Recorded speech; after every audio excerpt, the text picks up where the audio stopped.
दोस्तों, जैसा आपको पता है कि हर कविता की एक कविता यात्रा होती है। ये कविता मुझे याद है मैंने तब लिखी थी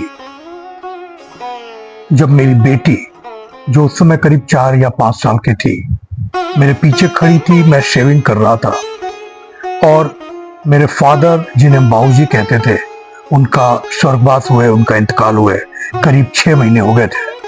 और मैं शेविंग कर रहा था और मेरी डॉटर ने मेरे से पूछा था कि डैडी ये क्या कर रहे हो। तो देखिए, इस छोटी सी कविता में कैसे मैंने अपने बाबूजी को याद किया और ये बताया कि कोई भी शख्स जब जवान होता है तो उसके दिमाग में क्या विचारधारा चलती है, और जब वो थोड़ा सा बुजुर्ग होने लगता है तो कैसे उसके बाबूजी का प्रवेश उसमें हो जाता है। ये इस कविता में चित्रित किया गया है कि दीवार पर टंगे आईने के सामने चेहरे पर लगे साबुन के झाग को ब्लेड से हटाते ही बाबूजी दिखे मेरे ही चेहरे में। जब मेरी बेटी ने पीछे से आवाज लगाई, मुझे भी झाग लगा दो ना। दीवार पर टंगे आईने के सामने चेहरे पर लगे साबुन के झाग को ब्लेड से हटाते ही बाबूजी दिखे मेरे ही चेहरे में।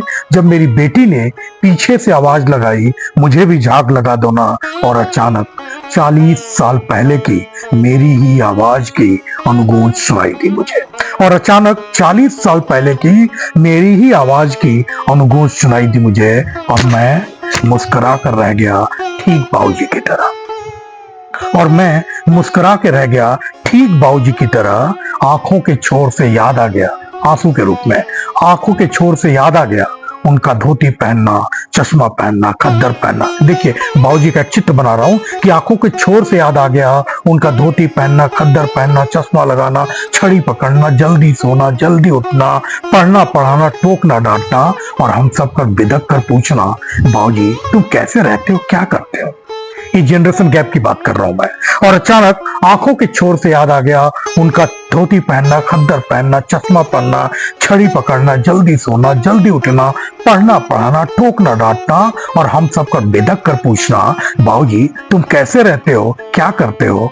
और आज मेरी बेटी के मुझसे पूछने पर, और देखिए बाबूजी का प्रवेश मेरे में, और आज मेरी बेटी के मुझसे पूछने पर, अरे यार डैडी तुम कैसे लगने लगे हो, अरे यार डैडी तुम कैसे लगने लगे हो, तो निकल आई है, जल्दी सोने लगे हो, जल्दी उठने लगे हो, बहुत टोकने लगे हो, बहुत डांटने लगे हो, बहुत पढ़ने लगे हो, बहुत पढ़ाने लगे हो। तो अचानक कौध आया वो झुर्रियों भरा आसान चेहरा, जो गोया कह रहा हो, बाबूजी कोई नहीं ये मैं ही तो अचानक कौध आया वो झुर्रियों भरा आसान चेहरा, जो गोया कह रहा हो, बाबूजी और कोई नहीं ये मैं ही तो हूं। और शरीर में कौंध गई बिजली।